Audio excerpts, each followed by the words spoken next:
I was there when Malcolm-Jamal Warner died. But here's the thing. They announced his death before it even happened. I saw it all. What I witnessed, what I felt, still haunts me to this day. This wasn't just a death. It was something else. I wasn't important to Malcolm, just another face in his world. But that night, everything changed. And now, the secret I've carried is suffocating me, one breath at a time. This happened in 2023. It feels like it was just yesterday, but somehow the days have blurred together since then. I remember the invitation like it was a whisper in my ear. Come by. It's just a casual night. No big deal. But when I arrived at his house, something was already off.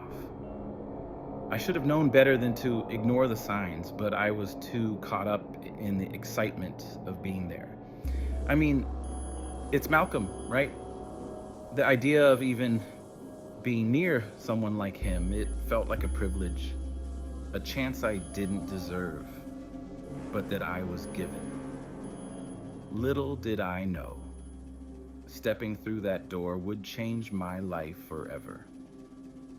The house, it was massive, sprawling, luxurious, but it had an eerie stillness about it, like it was holding its breath, waiting for something.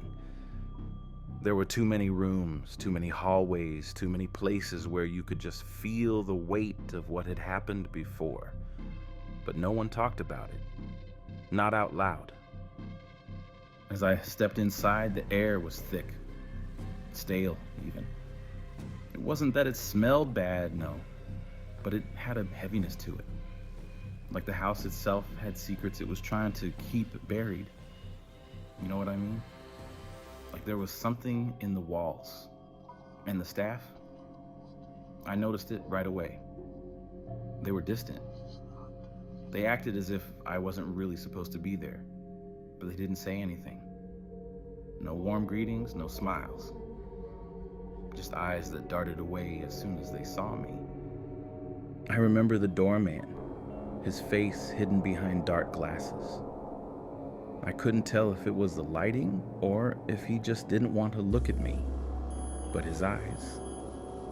I couldn't make out his pupils. His face was pale, and there was something about his expression that made my skin crawl. It was like he was studying me in a way that made me feel unworthy, like I was an intruder in a place where I didn't belong. He didn't say a word as he opened the door for me, just nodded and stepped aside. I could hear the sound of his boots echoing as I walked down the hallway, his footsteps louder than mine, almost like he was following me. But when I reached the foyer, I was greeted by Malcolm, or at least what looked like him. He was smiling, but it was off. His eyes, they weren't his eyes. They were hollow, almost like he was looking through me instead of at me. I didn't know it then, but something was already taking shape. The first few minutes, everything seemed normal. We talked casually. He mentioned the movie project he was working on and asked how I'd been doing. But there was an underlying tension in his words, like something he wanted to get out but couldn't. And when he walked me through the house, I noticed it more. Every room, every piece of furniture, it felt like it was placed with purpose, but not a purposeful comfort, more like a calculated arrangement, a setup. I couldn't put my finger on it at first. It was just unsettling. We sat in the living room, and as he poured a drink for both of us, I caught a glimpse of something through the hallway. It was just for a second, but I saw it. A figure in one of the rooms, standing still. And it wasn't just anyone. It was like they were waiting for something to happen. Malcolm didn't seem to notice. In fact, he didn't even acknowledge the oddness of the room's atmosphere. He went on about his day like everything was fine, but I couldn't shake that feeling. That sensation that someone or something was in the house that shouldn't have been there. It wasn't until later that I realized I wasn't the only one who had that feeling. The staff, they were avoiding something, a darkness, a fear I couldn't quite understand. Then the lights flickered. Once, twice, like a warning, and I swear when I turned to Malcolm, he looked at me like he knew what was happening. Like he knew. But he didn't say anything. He only smiled, a slow, almost mechanical smile. And for the first time, I felt like I wasn't just a guest anymore. I wasn't just someone passing through his world. I felt like I was being pulled into something I couldn't escape from. And I couldn't tell if I was imagining it, but I could swear the walls were closing in around me. I wish I had left then. But I stayed. I stayed because I didn't understand what was happening. I stayed because I thought it was just nerves, just a weird atmosphere. I stayed because I couldn't have known the truth. But what happened next took things to a whole new level. I've always thought that the moment you step into someone's space, you can sense whether it feels right or not. You know what I mean? The way the air feels, the way the room is laid out, the way the people move.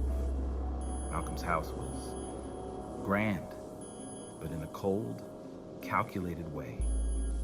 It wasn't warm or inviting. It was a place that held secrets. Secrets that no one ever talked about, not even in whispers. When I walked inside, the first thing that hit me wasn't the usual welcome warmth you'd expect from someone's home. No, it was like stepping into a place that had been untouched for years, despite the immaculate condition. The floors were smooth, polished wood, gleaming in the soft light coming from the chandeliers overhead. The walls were adorned with expensive artwork, pieces I recognized from galleries and exhibits, but they didn't feel alive in this room. They felt dead, as though they were placed there more to impress than to express. The furniture was pristine, too perfect to actually be lived in. It didn't feel like a home. It felt like a showroom. And the moment I stepped in, I felt small, like I didn't belong. The house had the kind of stillness that creeps up on you. It wasn't silent, not exactly. There were the quiet hums of the refrigerator in the kitchen, the distant murmur of someone talking in another room. But it wasn't the comforting hum of life. No, it felt like the hum of something else, something darker. There was no music playing, no laughter, no sounds of people simply living. It was like the world outside had faded away, leaving only this heavy, suffocating atmosphere that pressed in from every corner. Malcolm wasn't waiting by the door when I arrived. Instead, a staff member greeted me. She was pleasant, in a stiff sort of way, and led me through the halls. Her movements were too quick, too precise, and yet she moved as if she didn't want to be noticed. Her eyes darted around constantly, and whenever our paths crossed with another staff member, she would look away quickly, as if she were afraid to make eye contact. I couldn't help but feel that something was off, but it was subtle. So subtle that I could almost convince myself I was imagining it. She brought me to a room where Malcolm was waiting, sitting casually on a couch, looking at his phone. He greeted me with a smile that was genuine, but not entirely. His eyes seemed distant, not quite focused, but he stood up quickly, too quickly, like he was eager to move on, like he wanted to get something over with. There was a moment, just a second, when I thought I saw something flicker in his expression. a quick flash of something that I couldn't name. But before I could even process it, he was talking again, guiding me into the next room. The house seemed to stretch on endlessly. The hallways were long, winding with too many doors, too many rooms. It felt like the house had been designed with an intent to disorient. I found myself glancing over my shoulder constantly, wondering what was behind me, what was just out of sight. The light in the hallway wasn't bright enough to feel welcoming, but it wasn't dim enough to make me uncomfortable either. It was just off. Not enough to make me want to leave, but enough to make me keep looking over my shoulder, questioning every step I took. We passed a room that was completely dark, the door slightly ajar. I could hear the faintest whisper of movement inside, like someone was shifting, but I didn't see anyone. It was strange, but I figured it was just one of those things that happen in big houses. You can't expect everything to be in place all the time, right? But there was something about that room that made my skin crawl. I glanced at Malcolm, but he didn't seem to notice, didn't acknowledge it at all. It was as if the room didn't even exist to him. The whole house felt like that. A place where things happened, but no one acknowledged it.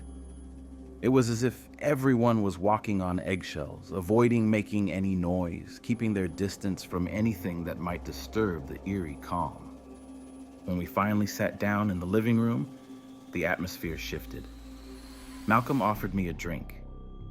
His hand was steady, but there was an edge to his movements, a tension in his body language that I couldn't ignore. He seemed disconnected, like he wasn't fully present. His eyes darted around the room, never quite landing on me, and I couldn't help but notice the subtle change in his posture. He seemed guarded, like there was something he was trying to hide, something he didn't want me to see. I tried to engage in the conversation, to ignore the sense of unease creeping in. But every time I looked at Malcolm, I noticed something else. The way he would avoid certain topics, how he would steer the conversation away from anything too personal. It was like he was afraid of saying something, like he knew something was coming that he couldn't stop. There were moments of awkward silence, and I tried to fill the space with small talk, but it felt forced. The words came out of my mouth, but they didn't seem to matter. They were just words, nothing substantial. I couldn't shake the feeling that I was in the wrong place, at the wrong time. And then the lights flickered, just once, like a quick flicker of static in the air. I looked up at the chandelier above us, expecting to see the light stutter again, but it didn't. The moment passed, but I couldn't shake the thought that something was wrong. Malcolm didn't seem to notice, didn't even acknowledge it. He just kept talking, as if everything was normal, but the words started to feel hollow, like he was speaking to fill the silence, not because he wanted to connect. I wanted to ask about the flickering light, but I didn't. Instead, I focused on the room around me, the cold marble floors, the sharp angles of the furniture, the black and white art that seemed to be glaring at me from the walls. Everything felt too pristine, too controlled. The room was so quiet that I could hear my own breathing, my own heartbeat. And then, just when I thought things were calming down, I heard it. A soft scraping sound, like something moving across the floor. It came from somewhere behind me. But when I turned around, there was nothing. Just an empty hallway. Malcolm didn't seem to notice. He was still lost in whatever was on his phone, his fingers tapping the screen with mechanical precision. but I couldn't stop staring at that hallway, at the place where I'd heard that noise. It wasn't a coincidence. I knew it wasn't. There was something, someone, lurking just beyond sight, just beyond reach. Something I wasn't meant to see. The feeling was unmistakable. I was being watched, but when I looked around, I was alone in the room with him. Still, the weight of it was undeniable. Something was off. I wanted to ask him if he heard it too, but I couldn't bring myself to speak. I couldn't make the words come out. What was I even going to say? Do you hear that? Is there something wrong with this house? Number. I didn't want to seem crazy, so I stayed quiet, pretending everything was fine. But the longer I stayed there, the harder it became to pretend. The air was getting thicker, the walls were pressing in, and I could feel it now. The tension, the foreboding.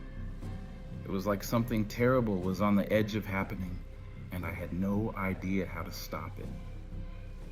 And then, that moment passed, and the lights flickered again. Just once. That was when I realized I wasn't just in a room. I was in the middle of something much bigger, something I wasn't ready for. But then, things took a wrong turn. The first time I truly felt something wasn't right, I wasn't even sure what it was. It was more of a gut feeling, a low hum that got louder the longer I stayed in that house. At first I tried to brush it off. Maybe it was just nerves. Maybe it was just me being in an unfamiliar place. But as the evening wore on, that feeling began to fester, growing deeper and more undeniable. I was sitting in the living room with Malcolm, trying to make small talk, but the words felt hollow. The conversation was surface level, shallow. He would respond, but his eyes, those eyes, the ones I thought I knew, kept flicking around like he was looking for something, or worse, someone. It was subtle, but I saw it.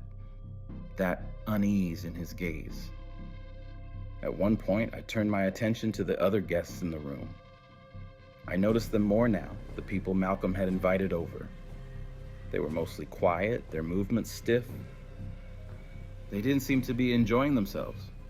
One of them, a woman sitting on the far side of the room, caught my eye. She was staring at me, but it wasn't just a passing glance. It was intense, unsettling. Her gaze lingered too long, like she was studying me, measuring me. She had an odd look on her face. Not hostile, but definitely curious. And there was something about the way she tilted her head, like she was waiting for something to happen.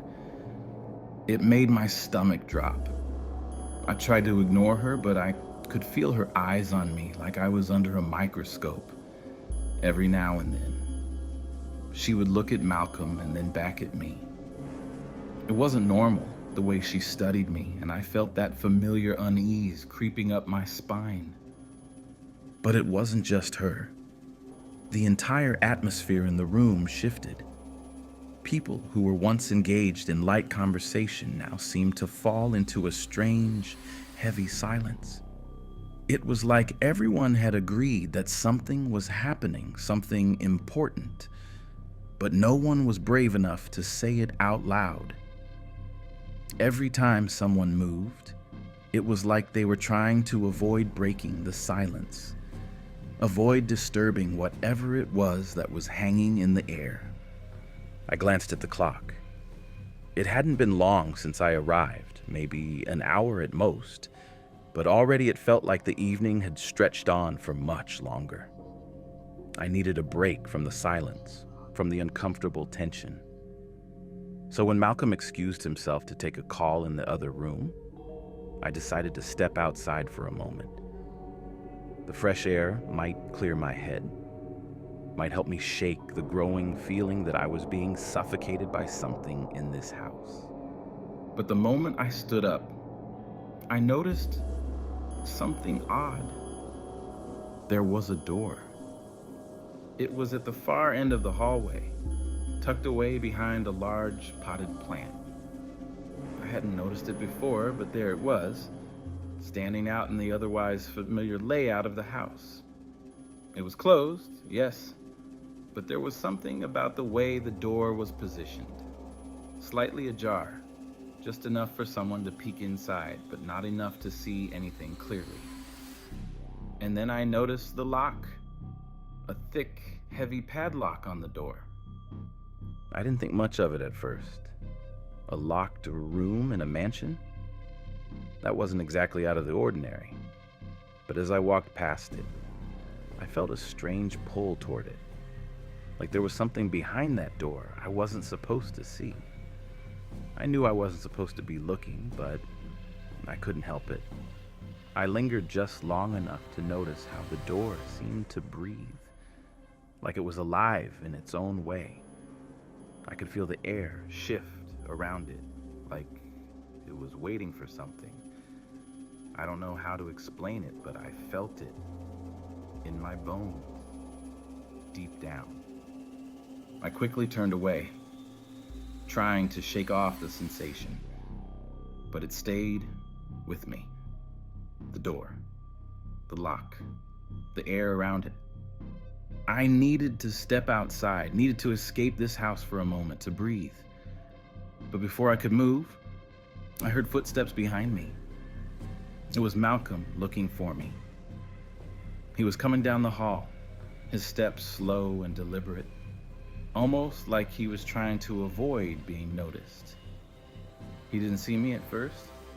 His gaze was fixed on the door, the same door I had just been standing near. He stopped for a moment, his eyes narrowing as he stared at it. And in that brief second, I saw something in his face, a flicker of recognition. But then, as quickly as it appeared, the expression was gone. He turned toward me, flashing that smile of his again, the one that didn't reach his eyes. "Everything all right?" he asked, his voice too calm, too neutral. I nodded, trying to play it off. Yeah, just needed a little fresh air. He didn't question it further. Instead, he gave a small nod and turned back toward the living room. But as he walked away, I noticed something strange. His shoulders were hunched, his body stiff like he was trying to hold himself together. Something wasn't right. I had seen that same posture in people who were trying to hide fear. But Malcolm wasn't scared, was he? He couldn't be. I shook my head, trying to push the thought away. It was just the atmosphere. Just the weirdness of the house, the strange guests. Nothing more. But then, as I stepped outside into the cool night air, I couldn't help but glance back at the house. And there, in the window, was the woman from earlier, the one who had been staring at me. She was standing in the window, watching me with that same intense gaze. Her face was expressionless, but her eyes were fixed. And just like that, the uneasy feeling in my stomach grew heavier, darker. I couldn't get the image of the locked room out of my mind. What was behind that door? Why was it locked? And why did Malcolm seem so distant, so guarded? I walked back inside, trying to shake the sense of dread that had crept into my bones. But when I stepped back into the house, everything seemed different. The air was heavier now, thicker. The tension had doubled. I tried to focus on the conversation, tried to pretend nothing was wrong, but I couldn't ignore it anymore. The looks, the silence, the locked room. the way everyone was behaving like they were waiting for something. And then, without warning, Malcolm stood up from his chair. His face was pale, his body rigid. He didn't look at anyone, didn't even acknowledge the others in the room. He simply walked toward the hallway, his footsteps echoing as if they were the only sound in the entire house. I should have followed him. I should have asked him what was going on. But something told me that if I did, I wouldn't like the answer. And maybe, just maybe, it was better if I didn't know. But that was just the beginning. It's strange how sometimes you don't notice the shift until it's already happened. Like the way a storm can build without warning, and suddenly you're in the middle of it, drenched and powerless. That night, I didn't know exactly when the air turned toxic, when everything began to feel wrong. But at some point, it did. The house went from being just unsettling to outright dangerous. And in that moment, I realized I was no longer just a guest. I can't put my finger on what triggered it, the moment everything changed. Maybe it was the way Malcolm's voice sounded when he spoke. He was talking, but I wasn't hearing him anymore. His words were there, sure, but they felt like they were coming from far away, like he wasn't really present with me, like he was speaking through a veil. Every time I tried to focus to bring myself back to the conversation, his voice would fade, and all I could hear was the thumping of my own heartbeat. It was as if everything around me was muffled, and the only thing that was clear was the pounding fear building in my chest. I tried to ignore it. I kept my eyes on Malcolm, on the glass of whiskey he had been sipping slowly. He had finished his call earlier and returned to the couch. But now, there was something off about the way he was sitting. He was hunched forward, elbows resting on his knees, but his hands were trembling. I'd never seen him like this. The calm, confident man I'd always known was slipping away, replaced by someone else, someone I didn't recognize. The room felt colder, but it wasn't just the temperature that changed. It was the atmosphere. The way the shadows seemed to stretch longer, the way the light flickered once again, as if something invisible was playing with the power. But no one was talking about it. No one was acknowledging the strange, almost oppressive energy that seemed to have seeped into every corner of the room. That's when I saw it. I was watching Malcolm trying to figure out what was going on, when my attention was drawn to the far corner of the room. At first, I thought it was just a trick of the light. The shadows there were deeper, darker, like they were pulling away from the walls. But then it moved. Something shifted in the corner, a figure or a presence just beyond the periphery of my vision. I tried to tell myself it was nothing, just my imagination. But the longer I stared, the clearer it became. There was someone, or something, there, watching, waiting. I froze, my breath caught in my throat. The figure didn't move, didn't do anything at all. It was like it was waiting for me to look away, to break the spell. I glanced back at Malcolm, but he was still oblivious, his eyes staring at the glass in his hand like it was the only thing that mattered. I turned back to the corner, and the figure was still there. But now, it wasn't just standing still. It was moving, slowly, as if it was gliding toward me, inch by inch. The shadows surrounding it seemed to twist, stretch, as though they were alive, responding to its presence.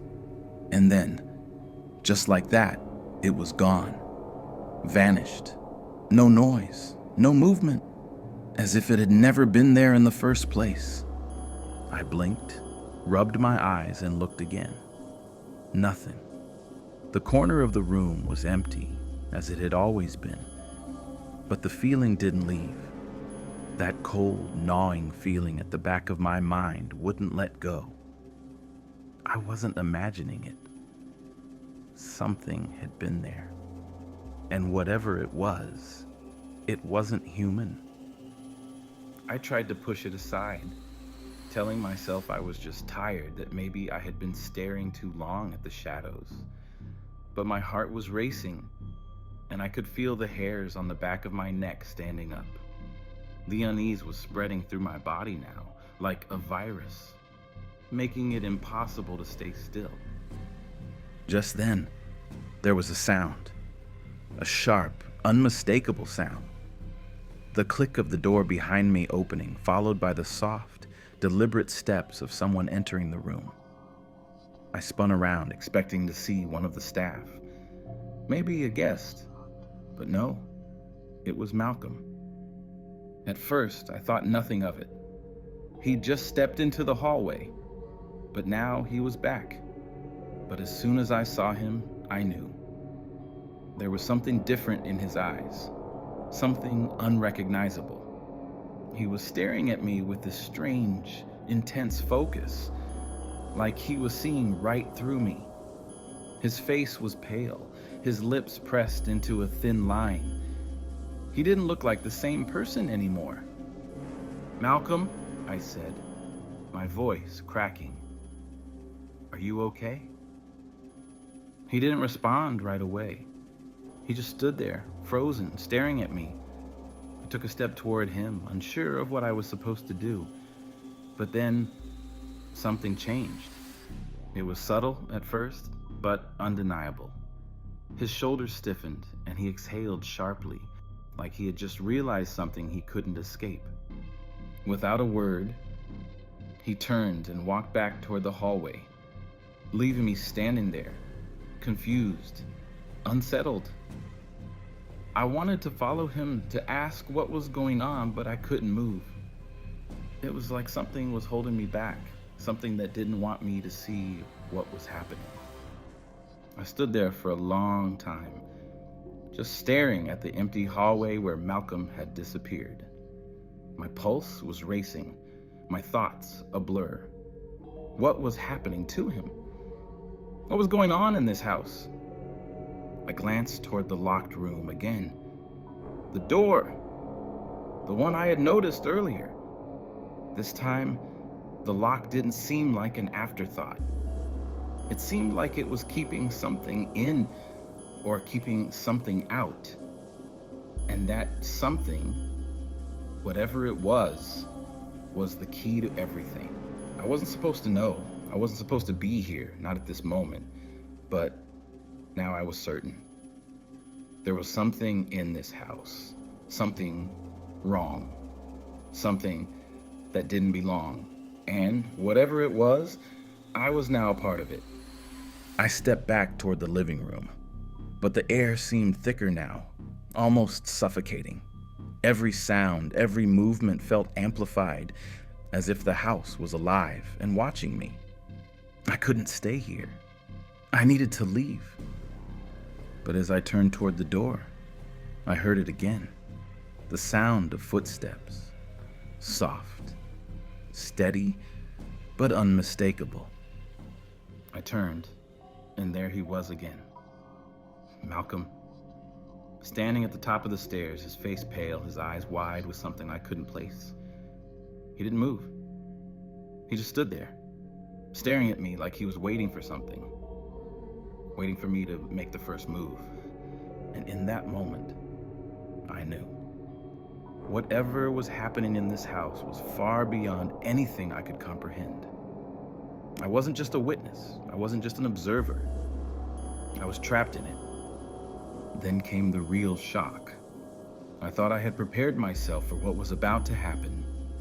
I had spent so much time convincing myself that I could handle whatever was going on in that house, that whatever was wrong with Malcolm, I could just ride it out, stay calm, and leave with nothing more than a story to tell.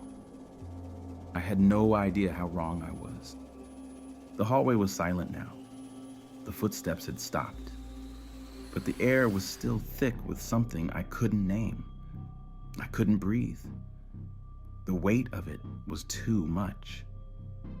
I stood there for what felt like an eternity, staring at the empty space where Malcolm had been moments ago. I could still hear the pounding of my heart in my ears, each beat a reminder that I wasn't supposed to be here, that I didn't belong. I turned around, expecting to walk back to the living room, but I couldn't move. My feet were stuck in place like they were glued to the floor. And then the sound came. A whisper. It wasn't loud. It wasn't even clear. But it was there, low and guttural, like someone or something was trying to speak just outside the edge of my hearing. It wasn't a voice I recognized. It wasn't even a language I understood. It was just a noise, an unnatural sound that felt like it was crawling under my skin. I froze. Every muscle in my body tensed. The air felt thick, suffocating. I tried to tell myself it was nothing, that I was imagining things. But then the whisper came again, this time closer, more distinct. It wasn't coming from Malcolm, but it was coming from somewhere. I turned slowly, scanning the room for any sign of where it was coming from. I glanced at the hallway, the locked door still sitting ominously at the end. But this time, I noticed something different. The locked door, was slightly ajar. I couldn't remember if it had been like that before. I had been standing in that hallway just moments ago, but I didn't remember seeing it open even a crack. Now, it was almost as if it was calling to me, beckoning me closer, pulling me in. I didn't want to go. My mind screamed at me to turn away, to leave, but my body didn't listen. It took a step forward, then another. I wasn't thinking anymore. I wasn't in control. I approached the door, my hand reaching out, trembling. The whispering was louder now, filling the space, crawling into my head like 1,000 voices pressing in all at once. It wasn't just one voice, it was a chorus, overlapping, indistinct, but terrifying. The door creaked as I pushed it open. The darkness inside swallowed me whole. There were no lights in this room, just a vast, empty space that seemed to stretch beyond the walls. It was cold, colder than anything I'd ever felt. I stepped inside, the air sharp and biting. The whispering intensified. It was everywhere. It was inside my head, inside my chest. It was suffocating. And then I saw it. In the center of the room, there was a figure. At first, I thought it was Malcolm, but as I looked closer, I realized it wasn't him. It was something other. The figure was tall, cloaked in shadows, and it had no face, just an empty space where its features should have been. It stood perfectly still, but I could feel its presence. It was aware of me. It was watching me. My heart stopped in my chest. I couldn't move. I couldn't breathe. The whispering had stopped, but the silence that followed was worse. The only sound in the room was the pounding of my own heart, echoing in my ears. And then, just as I thought I might lose my mind, it spoke. Not in words, but in a feeling. A wave of cold dread washed over me, pulling me down, drowning me. It was like the thing in front of me was sending out a message, a silent command, something I couldn't understand but felt in my bones.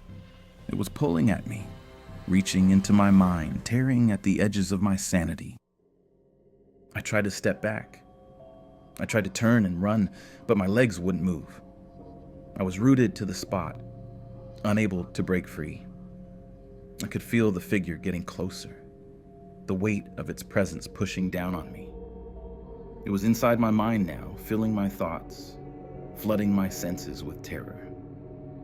And then, through the haze of fear and confusion, I heard a voice. A familiar voice. It was Malcolm's, but it wasn't him, not really. It was something else. "Leave," it whispered. But the word wasn't Malcolm's. It was the thing behind him, the thing that had taken control.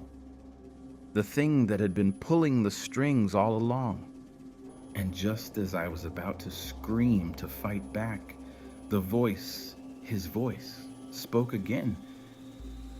But this time, it wasn't a command. It was a confession. I was never supposed to make it out of here, it said, barely audible over the pounding in my ears. They were going to end me, and they will. And that's when everything changed. I don't remember how I got out of that room. I don't remember if I ran, if I stumbled, or if I just fled. It's all a blur. My feet were moving before my mind could catch up. I was gasping for air, like I hadn't taken a single breath since I stepped inside that room. But when I finally crossed the threshold and slammed the door behind me, I thought, no.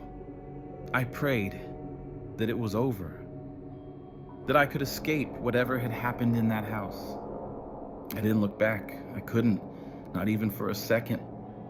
But the fear, the weight of what I had just seen, didn't let go.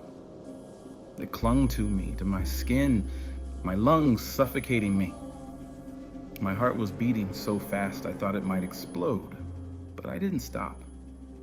I kept walking, stumbling down the hall, through the living room, past the guests who were still sitting in that suffocating silence, pretending nothing was wrong. The hallway was darker now. The lights flickered again. But this time, it wasn't just the lights. The air had changed. It was heavy, pressing in on me, almost like the walls were closing in. And all the while, I could feel the eyes of the guests on me, their stares piercing, like they knew exactly what had just happened, like they knew what I had seen. But no one spoke, no one moved. It wasn't until I reached the front door that I stopped. I was at the threshold, my hand on the doorknob when I heard it. A voice. Quiet but unmistakable. It was Malcolm. He was standing in the doorway of the room just behind me, his voice barely a whisper, but I heard it clearly enough. "You shouldn't have seen it." I froze. Every muscle in my body went rigid. I didn't turn around. I couldn't, but I felt him there, felt the weight of his presence. I could hear his breathing, shallow, strained, as if he had just come to a realization. But it wasn't just him. It wasn't just Malcolm. I could feel something else, something darker, something that wasn't human. I could feel the presence, the voice, the words. They were never meant for me. They weren't meant for anyone who was still alive. They were warnings. Warnings for the next person to cross the threshold. Warnings for me. My hand was still on the doorknob, but I couldn't open the door. I couldn't leave, not yet. Something was holding me there, like a thread wrapping tighter and tighter around my chest, preventing me from breathing, from thinking. I couldn't move, couldn't even blink. The room behind me was silent, but the air wasn't. It crackled, hummed with something I couldn't name, something unholy. It filled my senses, sinking into my skin, into my bones. I should have run. I should have screamed, should have fought back, but I didn't. I was frozen. I was paralyzed by the realization that this wasn't just some nightmare. This was real. Whatever had happened, whatever was happening in that house wasn't over. It was just beginning. Malcolm's voice came again, this time louder, more forceful, but it was broken, desperate. Please, you can't leave yet. But it wasn't Malcolm anymore. I could hear it now. The distortion, the change. The thing that had been controlling him was now trying to control me. I didn't say anything. I didn't need to. I could feel its eyes on me, probing, searching for weakness. I wasn't supposed to be here. I wasn't supposed to know. I could feel the threat in his words, and the fear was rising again, suffocating me. But still, I didn't move. I didn't run. I couldn't. And then I heard something I'll never forget. A laugh. Low, deep, echoing through the house like it had always been there, lurking in the walls, in the shadows. It didn't sound like anyone I knew. It didn't sound like anything human. It was something else, something older, something evil. I don't know how long I stood there, frozen. I could hear my breath, shallow, quick, my heartbeat pounding in my ears, and yet all I could do was stare at the door. The doorknob, the way it seemed to glow in the dim light. Finally, I turned the knob. My fingers were trembling so badly I almost couldn't hold on to it. But I wrenched the door open, stepping out into the night air, gasping for breath like I hadn't seen sunlight in years. But the second I stepped outside, I knew something was wrong. The night was too quiet.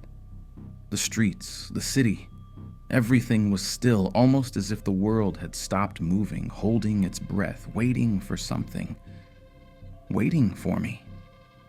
I could feel it. It was out there, watching, waiting. I had just crossed the threshold of the house, but it wasn't over. Not by a long shot. Whatever was in that house had followed me. It wasn't done yet. I didn't look back. I couldn't. But as I walked away, I could feel its eyes on me, closing in.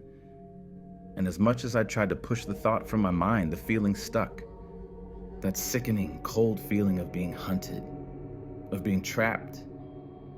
But what happened next took things to a whole new level. I don't know if I'll make it through the night. I don't know if I'll make it through tomorrow. But I can't shake the feeling that whatever I saw in that house, whatever came out of that room, is still following me. I've tried to leave it behind, but it's always there, lurking in the corners of my mind, whispering in the silence, if you never hear from me again. If I just disappear, well, you'll know why. Because whatever I saw in that room, it didn't want me to leave.